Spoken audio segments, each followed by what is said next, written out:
15, 16, 17, 18 en jour, on rentre dans une période qui peut être très particulière. Ouais, je crois que c'est la première fois que ça. Enfin, je sais pas si c'est très fréquent, je crois pas. Je crois que ça. Je suis même pas sûr que ce soit au départ. Voilà, 4 matchs en 11 jours. Bon, on a donc le match de Pau soit décalé sur une autre date parce que ça me paraît pas très correct de faire 4 matchs aussi rapprochés.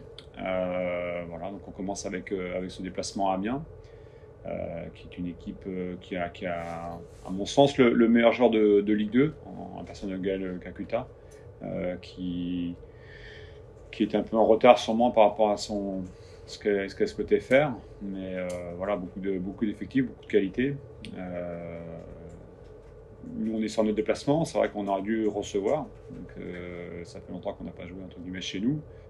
Maintenant, c'est comme ça. On avait la possibilité de recevoir. On doit aller à l'extérieur sur un déplacement qui va être long, parce qu'on aura 17 heures de bus en 48 heures. Donc ça ne va pas nous aider pour la suite. Mais on est évidemment la volonté de continuer ce qu'on fait depuis quelques semaines. Évidemment, entre-temps, il y a eu la coupe, donc on ne va pas oublier ce qui a été mal fait, mais on doit s'en servir aussi pour continuer à progresser. Et derrière, l'enchaînement de matchs va faire que toi-même, tu auras moins le temps de préparer ces rencontres, parce que ce sera justement des matchs où ça va davantage se jouer sur la fraîcheur physique, la valeur intrinsèque des équipes. Bah, je sais pas, ouais, on va d'abord se concentrer sur le premier. On sait qu'on aura besoin d'effectifs parce que tout le monde ne pourra pas tenir, il y a des risques de blessures, mais on va pas trop se projeter, on va d'abord se concentrer sur le match d'Amiens. On verra après voilà, ce qui va se passer. Évidemment que sur les 4 matchs, on aimerait bien avoir un rythme régulier en termes de qualité de jeu, même s'il ne faut pas rêver, évidemment, avec des matchs aussi rapprochés.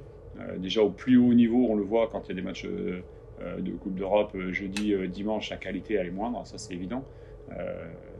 Nous à cela, on se rajoute le déplacement qui va être très long. On va rentrer, je pense, dimanche vers 5-6 heures du matin. Donc forcément, tout ça, ça sera à prendre en compte. Maintenant, voilà. L'idée, c'est d'être performant à Amiens, de gêner au maximum cette équipe, et puis de continuer à avancer dans le championnat.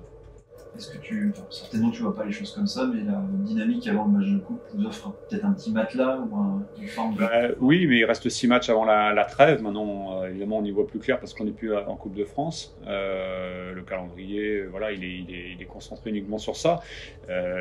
Oui, on est bien. Au niveau du tempo, on est bien. Au niveau du contenu, c'était bien, mais on a bien vu, et c'est ce que je dis souvent, je dis c'est l'histoire d'un match. Évidemment qu'il faut avoir la continuité dans le jeu, mais on l'a vu, même si évidemment l'équipe n'était pas tout à fait la même, mais contre Saint-Brieuc, contre un adversaire qui est totalement différent, on n'impose pas forcément notre jeu comme on le souhaiterait.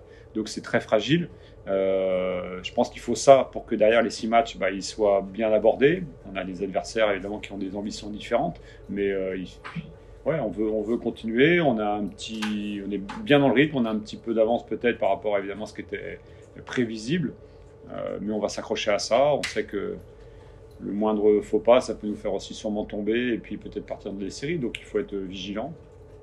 C'est pas pour nous aider, c'est des matchs rapprochés comme ça. Je pense pas que ça nous aide, mais c'est comme ça, c'est ainsi. Comment tu prends ce match le match de coupe à Saint-Brieuc? Tu as l'impression que tu mets un peu à part ou... Non, je ne peux pas le mettre à part parce que. Sachant qu'il n'y avait pas non plus une compo. Oui, mais c'est pas grave, c'est l'équipe qui a joué. L'équipe était composée de joueurs de qualité qui sont amenés à jouer en Ligue 2, qui ont joué ou qui joueront, etc. Donc, non, ça montre toute la fragilité de notre jeu, de l'équipe, de ce qu'on est. Hein. On n'est pas comme une équipe de Ligue 2 des équipes qui sont plus intégrées dans le championnat depuis plus longtemps. Voilà, on a beaucoup de qualités, mais on a aussi des défauts dans pas mal de domaines. Et il faut vraiment qu'on soit vigilant par rapport à tout ça. Et c'est bien d'avoir le seul bon côté de l'élimination, au-delà du calendrier, c'est aussi de montrer que c'est très précaire. Et même si, c'est ce que je disais, en 6 jours, on passe d'une victoire chez le leader de façon très nette à élimination contre une équipe moyennement classée de N2. Donc c'est toute la difficulté. On a très peu de marge. Je crois qu'à Amiens, par exemple, ils avaient 7-8 mecs en sélection, 1 ou 2 mecs absents. Bon, eux, ça leur pose pas de soucis. Ils avancent parce qu'ils ont un effectif qui est vraiment à la fois composé de joueurs plus confirmés que nous par rapport à ce niveau-là. Je crois qu'ils ont fait signer Andy Carroll, par exemple, il y a quelques semaines. Bon, voilà, on n'est pas du tout dans la même catégorie, quoi. as récupéré les internationaux assez tard cette semaine?